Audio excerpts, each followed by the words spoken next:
Hello चाओ सभी का स्वागत है आपके अपने यूट्यूब चैनल कंपोजर पर। आई होप कि आप सभी अच्छे होंगे। तो आप लोगों के हाफ ईयरली एग्जाम बहुत जल्दी स्टार्ट होने जा रहे हैं, तो उसी की सीरीज में हम आपको दे रहे हैं हाफ ईयरली पेपर। ठीक है, और इस जो आपको अर्धवार्षिक पेपर मिलेगा, इसमें से आप जितने क्वेश्चन देखेंगे सारे आपके मोस्ट इंपोर्टेंट रहने वाले हैं।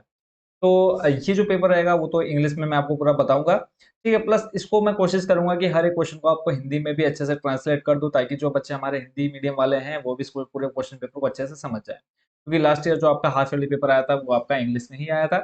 इस बार चांसेस हैं कि इंग्लिश में है, बट ये है कि हिंदी इंग्लिश दोनों में आएगा पेपर आपका जो साइंस का रहेगा। बट जो आपके स्कूल है वहाँ पर कई स्कूलों में हिंदी में और कई स्कूलों में इंग्लिश में पेपर छप के आने वाला है। तो आप परेशान ना हो, तो हम जो ये पेपर देखेंगे वो हिंदी इंग्लिश दोनों में देखने वाले हैं। प्लस इस पेपर के बाद आपको मैं टॉप 30 क्वेश्चंस जो आपके मोस्ट रिपीटेड क्वेश्चन है विद आपके सॉल्यूशन के साथ वो बहुत जल्दी आएंगे। तो जिन बच्चों ने चैनल को सब्सक्राइब नहीं किया, फटाफट चैनल को सब्सक्राइब कर लो, ताकि जो भी वीडियो आएगी आपके एग्जाम से रिलेटेड वो आपको तुरंत देखने को मिल जाए।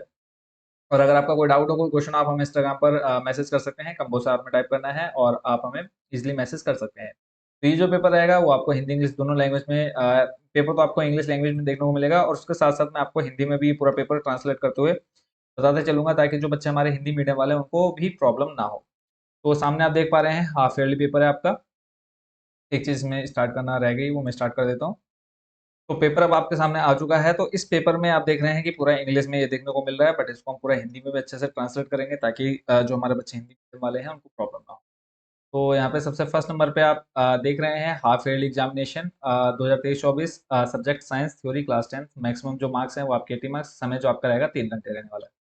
ठीक है, और यहाँ पे एक निर्देश दिया हुआ है, there are 30 questions in this question paper, all questions are compulsory.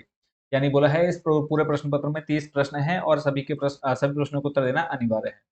पहला जो नंबर आप देख रहे हैं इसमें क्या है, 4 options are given in each part of this question, right the correct answer in your answer book. यहाँ पे आप देख रहे हैं कि आगे आपको 4 विकल्प दिए हुए हैं क्वेश्चन के नीचे, तो जो आपका सही आंसर लगता है वो आपने आंसर देना है।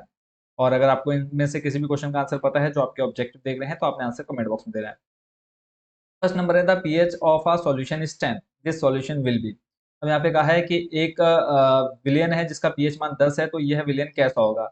अम्लीय होगा, क्षारीय होगा, उदासीन होगा, या फिर इनमें से कोई नहीं। तो जो आपको आंसर ठीक लगता है उस पर आपने टिक कर देना है। नंबर बी आप देख रहे हैं, the alveoli in human being are a part of a system for nutrition, फिर है एक्सक्रीशन, रिस्पायरेशन और फिर ट्रांसपोर्टेशन। ठीक है, और इसको अगर हम हिंदी में बात करें, जो बच्चे हमारे हिंदी मीडियम वाले हैं, तो इसमें देखो क्या है, मनुष्य में एल्वियोली प्रणाली किसका हिस्सा है? तो देखो जो फर्स्ट आप देख रहे हैं वो है पोषण, दूसरा है उत्सर्जन, तीसरा है आपका श्वसन और चौथा है परिवहन। तो जो आपने अगर इसको पढ़ रखा है तो आप इसका इजिली आंसर दे सकते हैं। नंबर सी देखते हैं। सी में क्या है, the nature of a convex lens is divergent, convergent, या फिर दे रखा है बोथ डाइवर्जेंट एंड कन्वर्जेंट, या फिर नन। ठीक है, यानी अगर हम इसको हिंदी में बात करें तो हिंदी में आपका आ जाएगा पहला अपसारी, फिर दूसरा आ जाएगा आपका अभिसारी, तीसरा आ जाएगा अपसारी और अभिसारी दोनों, या फिर इनमें से कोई नहीं। ठीक है, चलते हैं next question. Question number D है आपका। डी में आपसे कहा है बच्चों, the focal length of a spherical mirror mirror is 20 centimetre, its radius of curvature will be 0.4 centimetre, 10 centimetre, 20 centimetre, या फिर 40 सेंटीमीटर। अगर बात करें हिंदी में, तो यहाँ पे कहा है एक गोलाकार दर्पण की फोकल लंबाई जो है 20 सेंटीमीटर है। इसकी त्रिज्या, जो वक्रता त्रिज्या है वो कितनी होगी, वो आपने बताना है। नेक्स्ट क्वेश्चन आप देख रहे हैं, की number, the most reactive metal among the following is, यानी इनमें से सबसे ज्यादा अभिक्रियाशील धातु कौन सी है, वो आपने बताना है। पीबी दे रखा है, एफई, एनए, या फिर जेडएन। तो जो भी आपको सही आंसर लगता है वो आपने टिक कर देना है। एफ नंबर है, which gas is flushed in chips bags, जो चिप्स की थैली है उसमें कौन सी गैस भरी जाती है? ऑक्सीजन, कार्बन डाइऑक्साइड, हाइड्रोजन, या फिर नाइट्रोजन। सही आंसर आपको अगर पता है, आंसर आपने कमेंट बॉक्स में देना है। नंबर जी है, the human eye forms the image of an object at its cornea, iris, retina, या फिर पपिल। अगर हिंदी में बात करें कि जैसे जी नंबर है आपका इसमें, अ, मानव जो मनुष्य की आंख है वो वस्तु की जो छवि है या फिर वस्तु की जो इमेज है वो कहाँ पर बनाती है? तो जो 4 ऑप्शन है, कोमिया, आइरिस, रेटिना, या फिर पुतली में। तो जो आंसर अगर आपको आता है इसका सही आंसर, तो आपने कमेंट बॉक्स में देना है। नंबर एच है, the autotrophic mode of nutrition requires carbon dioxide and water, chlorophyll, sunlight, all of the above, या फिर जो ऊपर आपको दे रखा है। अगर हम हिंदी में बात करें, पोषण जो है, सॉरी क्वेश्चन नंबर आपका कौन सा है, एच। ठीक है, और लास्ट है आपका कि स्वपोषी पोषण के लिए क्या क्या चीज आवश्यक है, यानी स्वपोषी जो आप देखते हैं तो उसके लिए क्या क्या जरूरी है, कार्बन डाइऑक्साइड, क्लोरोफिल, सूर्य का प्रकाश, या फिर ये सभी। तो अगर आपको इनका आंसर पता है कमेंट बॉक्स में अपने आंसर देंगे। नेक्स्ट आपका क्वेश्चन नंबर 2, यहाँ से आपके अति लघु प्रश्न स्टार्ट होते हैं, very short question. Right the unit of power of lens, यानी आपने क्या करना है इसमें, लेंस की शक्ति का मात्रक लिखना है। ठीक है, लेंस की शक्ति का मात्रक। ठीक है, प्रश्न नंबर 3 है, what is the common name of the compound CaO Cl2, यानी CaO Cl2 का सामान्य नाम क्या है। चलते हैं अगले प्रश्न पर। अगला प्रश्न है प्रश्न number 4, name two allotropes of carbon, carbon के दो अपर रूपों के नाम लिखने हैं। नंबर 5 है, यहाँ पे आपको एक अभिक्रिया दे रखी है, सामने आप देख पा रहे हैं, बोला है which metal is being displaced in the given equation. इसमें कहा है कौन सी धातु विस्थापित हो रही है, जो आपको ये समीकरण दे रखा है। प्रश्न number 6, write name of any one plant hormone, किसी आपने मतलब आपने एक पादप हार्मोन का नाम लिखना है। प्रश्न नंबर 7 है, what is the normal blood pressure of a healthy person, एक स्वस्थ मनुष्य का जो ब्लड प्रेशर होता है, रक्त चाप जिसको बोलते हैं, कितना होता है। इसमें आपसे कहा है right the name and symbol of a metal that exist in liquid state at room temperature, आपने एक तत्व कह रहा हूँ, एक धातु का नाम लिखना है जो कमरे के ताप पर द्रव अवस्था में पाई जाती है। अगला प्रश्न है प्रश्न नंबर 9, इसमें आपसे कहा है what do you understand bye transpiration. ठीक है, प्रश्न नंबर आपका कौन सा है, 9। इसमें आपसे कहा है कि आप वाष्पोसर्जन से क्या समझते हैं। ठीक है, वाष्पोसर्जन से आप क्या समझते हैं। चलते हैं अगले प्रश्न पर, प्रश्न नंबर आपका 10।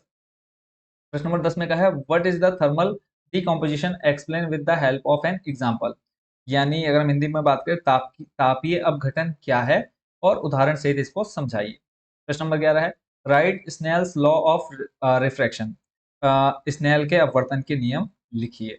प्रश्न नंबर 12 है, what is the role of the acid in our stomach, अम्ल मतलब हमारे पेट में एसिड की क्या भूमिका है, या हमारे आमाशय में अम्ल की क्या भूमिका है। ठीक है, अगला प्रश्न है, what are biodegradable and non biodegradable substance, give examples, यानी आपने यहाँ पर बताना है हिंदी में इसको बायोडिग्रेडेबल का आप सर्च कर लीजिएगा क्या बोलते हैं। ठीक है, तो हिंदी में अगर हम देखें इसको, ठीक है, कमेंट बॉक्स में आपको इसको कर दूंगा। नेक्स्ट है आपका question number 14, what is the neutralisation reaction scheme and example. प्रश्न नंबर आप जो देख रहे हैं 14, इसमें कहा है उदासीनीकरण अभिक्रिया क्या है, इसका एक एक उदाहरण दीजिए। ठीक है, उदाहरण से समझाना है इसको। प्रश्न नंबर 15 है, what are the factor on which the resistance of a conductor depend.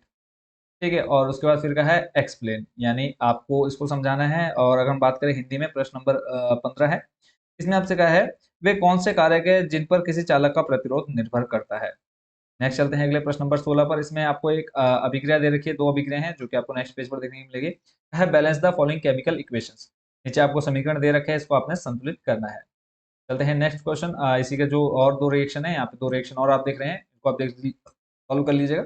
अगला है प्रश्न number 17, why is damage to the ozone layer a cause of concern, how can this damage be limited. अगर हम बात करें इसके हिंदी में, इसमें हमसे क्या कहा गया है, तो इसमें आपसे कहा है कि जो ओजोन की परत है, ठीक है, उसका उसमें जो छेद हो रहा है वो हमारे लिए चिंता का कारण क्यों है, और किस तरह से इसको कम किया जा सकता है।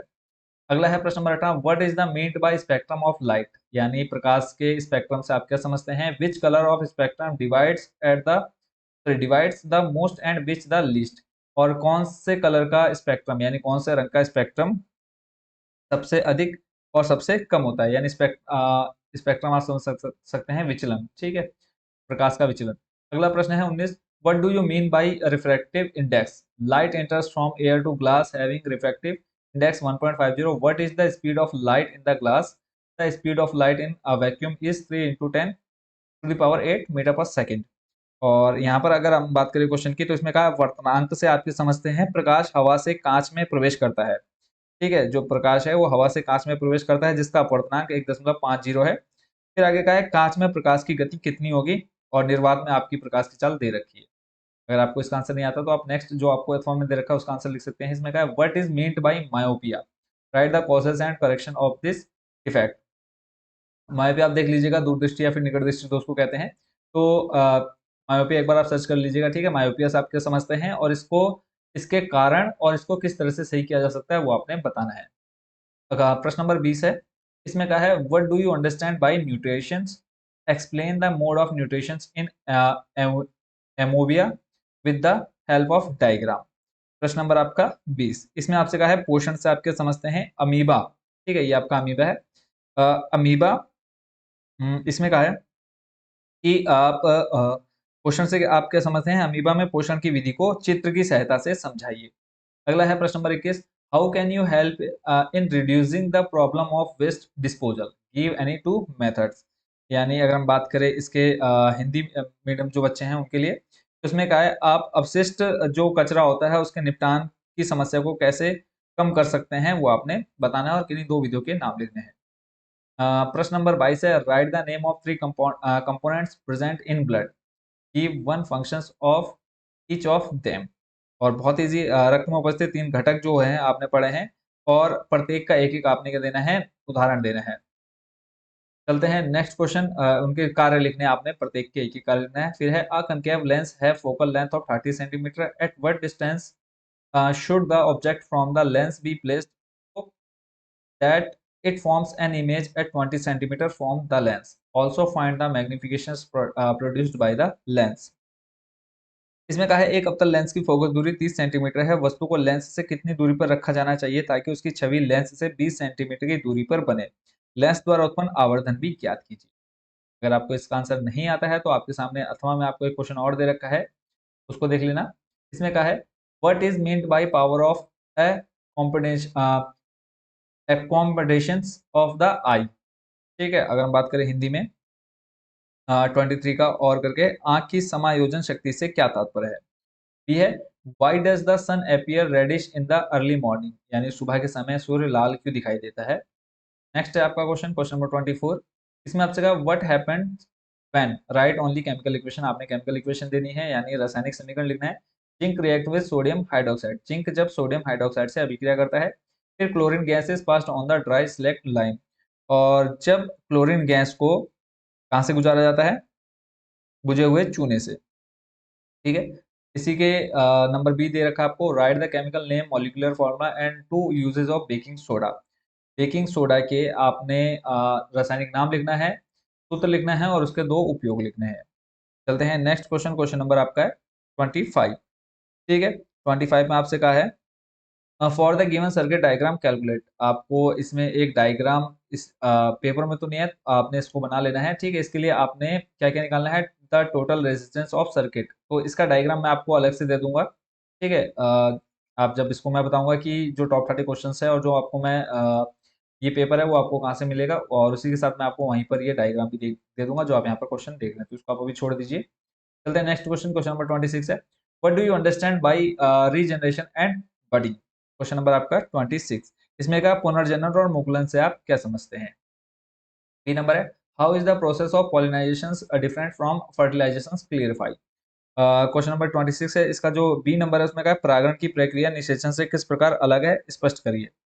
अगला प्रश्न है प्रश्न number 27, draw a neat and clean diagram of human excretory system and label the following parts in it, kidney, ureter, urinary bladder या फिर, और सॉरी डी नंबर है यूरेट्रा। ठीक है, और इसमें मैं आपको बता देता हूँ क्या करना है आपने, उत्सर्जन तंत्र का आपने एक नामांकित मतलब अच्छा एक साफ सुथरा चित्र बनाना है, उसमें आपने क्या क्या दिखाना है, किडनी, मूत्रवाहिनी, मूत्र क्षय और मूत्र मार्ग। ठीक है, इतने नाम आपने उस चित्र में दिखाने हैं।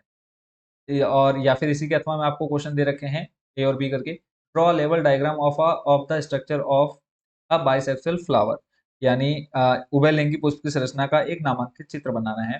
बी नंबर है, what are the differences between aerobic and anaerobic respiration. अगर हम हिंदी में बात करें कि एरोबिक और एनारोबिक श्वसन के बीच में क्या अंतर है। ठीक है, और चलते हैं नेक्स्ट क्वेश्चन पर, question number 28, what is electric current, write as a unit of electric current. 28 है, विद्युत प्रवाह क्या है। ठीक है, और विद्युत धारा का यानी विद्युत धारा क्या है और विद्युत धारा का ऐसे मात्रक लिखिए। इसी का बी नंबर दे रखा है, why does the sky appear dark instead of blue to an astronaut, यानी जो अंतरिक्ष यात्री होती है उसको अंतरिक्ष यात्री होते हैं उनको जो आसमान है वो नीले की जगह काला क्यों दिखाई देता है। ठीक है, यानी अंतरिक्ष यात्री को आकाश नीले की बजाय गहरा काला क्यों दिखाई देता है। अगला चलते हैं, स्काई अपियर डार्क, ठीक है, गहरा। 29 नंबर है, name two metals which are found in nature in the free state, यानी दो आपने ऐसे धातुओं के नाम लिखने हैं जो प्रकृति में मुक्त अवस्था में पाए जाते हैं। नंबर बी है, define the following terms, minerals और एक गैंग, यानी आपको खनिज, अयस्क और गैंग की डेफिनेशन लिखनी है। चलते हैं नेक्स्ट क्वेश्चन पर। क्वेश्चन नंबर 30 है, इसमें आपसे बच्चों का है, what do you mean bye ecosystem, describe it measures components. Ecosystem की बात करें अगर हम, पारिस्थितिकी तंत्र से आप क्या समझते हैं और इसके प्रमुख घटकों का वर्णन कीजिए। इसी के अथवा में आपको क्वेश्चन दिया, what are trophic levels, give an example of a food chain and state the different trophic levels in it. यानी आपको कहा है पोषी स्तर क्या है, खाद्य श्रृंखला का एक उदाहरण दीजिए और इसमें विभिन्न पोषी स्तरों को बताइए। तो ये आपने पूरा क्वेश्चन पेपर समझ लिया। आई होप कि आप बहुत अच्छे से समझ गए होंगे। जो बच्चे हिंदी मीडियम वाले हैं वो भी नाराज नहीं होंगे और इंग्लिश मीडियम वाले ऑलरेडी पूरा पेपर देख ही रहे हैं। अब बात करें कि ये पेपर आप कहाँ से डाउनलोड कर सकते हैं और टॉप 30 की वीडियो कब तक आएगी, तो जब भी आप इस पेपर को देखेंगे आप एक बार डिस्क्रिप्शन जरूर चेक कर लीजिएगा। डिस्क्रिप्शन में आपको लिंक मिल जाएगा टॉप 30 क्वेश्चंस की जो वीडियो आएगी, उसको भी मैं बहुत अच्छे से आपको एक्सप्लेन कर दूंगा। ठीक है, प्लस अगर आपको ये पेपर और प्रीवियस ईयर के क्वेश्चन पेपर चाहिए वो आप कहाँ से डाउनलोड कर सकते हैं, मैं वो भी आपको बता देता हूँ। और जो टॉप 30 क्वेश्चन आएंगे वो भी मैं आपको बता देता हूँ कहाँ से आप इजिली डाउनलोड कर पाएंगे। तो उसके लिए आपने सिंपली क्या करना है, आपने चले जाना है जहाँ पर भी आप इंटरनेट यूज करते हैं, वेबसाइट हमारी ऑफिशियल वेबसाइट है कंबोसर के नाम से। आपने टाइप कर लेना है सिंपली कंबोसर। ठीक है, आप स्क्रीन पर देख पा रहे होंगे, KAMBOZ कंबोसर आपने टाइप कर लेना है, सर्च कर लेना है। उसका थोड़ा सा आपको फर्स्ट नंबर पर ही देखने को मिल जाएगा, कंबोसर होम क्लिक कर लेना है। ठीक है, इस पर क्लिक करते ही आपके सामने कुछ ऐसा इंटरफेस आ जाएगा और जब आप इसको अपने मोबाइल में ओपन करेंगे तो आपके सामने ये इंटरफेस देखने को मिलेगा। आपने सिंपली क्या करना है, ये थ्री डॉट पर क्लिक कर लेना है। थ्री डॉट पर क्लिक करते ही आपके सामने हाफ ईयरली पेपर और उसके बाद आप देखेंगे क्लास 10th अर्धवार्षिक प्रश्न पत्र, यहाँ पर क्लिक करेंगे। उसके बाद यहाँ पे आपको सारे प्रीवियस ईयर के पेपर देखने को मिल जाएंगे हाफ ईयरली। तो चैनल को जरूर सब्सक्राइब कर लीजिएगा जिन्होंने अब तक चैनल को सब्सक्राइब नहीं किया। प्लस इसके अलावा जो टॉप 30 वीडियो आएगी तो वो आपको वीडियो, अगर आपने सब्सक्राइब कर रखा होगा चैनल को तो आपको लिंक मिल जाएगा डिस्क्रिप्शन में। मिलते हैं नेक्स्ट वीडियो में टॉप 30 क्वेश्चन के साथ। Thank you so much watching for this video.